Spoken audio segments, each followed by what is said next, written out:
સહજ ન્યૂઝ। નસવાડી તાલુકાના માથા ઝુલદાણી ગામની પ્રાથમિક શાળાની જર્જરિત હાલત, તૂટેલી દિવાલ વચ્ચે વિદ્યાર્થીઓના જીવ પર જોખમ, ખુલ્લામાં અભ્યાસ કરવા વિદ્યાર્થીઓ બન્યા મજબૂર।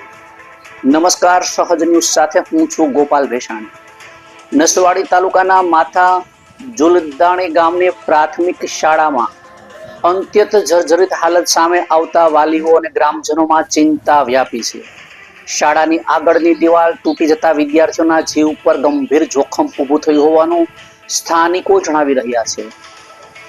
સ્થળ પરથી સામે આવેલા દ્રશ્યો મુજબ શાળાની ઇમારતના વિવિધ ભાગો પર બિસ્માર હાલતમાં જોવા મળે છે। વર્ગખંડોની સ્થિતિ પણ ચિંતાજનક હોવાનું જણાવાઈ રહ્યું છે।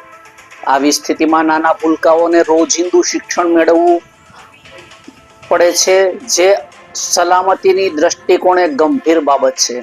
શાળાની હાલત એટલી ખરાબ થઈ ગઈ છે કે કેટલાક વિદ્યાર્થીઓને શાળાની બહાર બેસીને અભ્યાસ કરવાની ફરજ પડે છે।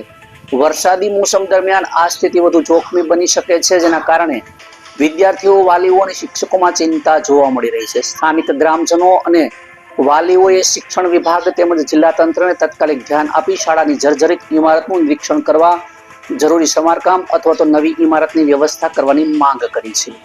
વિદ્યાર્થીઓને સુરક્ષિત વાતાવરણમાં શિક્ષણ મળે તે માટે તંત્ર તાત્કાલિક પગલાં ભરે તેવી ગામ લોકો દ્વારા માંગ ઉઠી છે। રિપોર્ટર શિલ્પા શાહ, સહજ ન્યૂઝ, નસવાડી। તંત્ર જે પણ જવાબદાર હોય એ અહીંયા માથા ઝુલદાણી ગામે પ્રાથમિક શાળાની અંદર આવીને જોઈ જાય અને જેથી કરીને આવનાર સમયમાં કોઈ અણબનાવ બની નહીં જાય। આ છોકરા છે સ્કૂલની અંદર બધે દોડતા ફરે છે અને આગળની દિવાલો બધી તૂટી ગયેલી છે, એટલે આજે કાં તો કાલે પડી જાય એવી હાલતમાં છે। તો કોઈ પણ બનાવ નહીં બને એની આપણે બધાએ ચિંતા કરવાની છે। ત્યારે પ્રશાસનને મારી વિનંતી છે કે અહીંયા માથા ઝુલદાણી ગામે આવીને જોઈ જાય, કોઈ પણ બનાવ ન બને એની આપણે બધાએ ચિંતા કરવાની છે।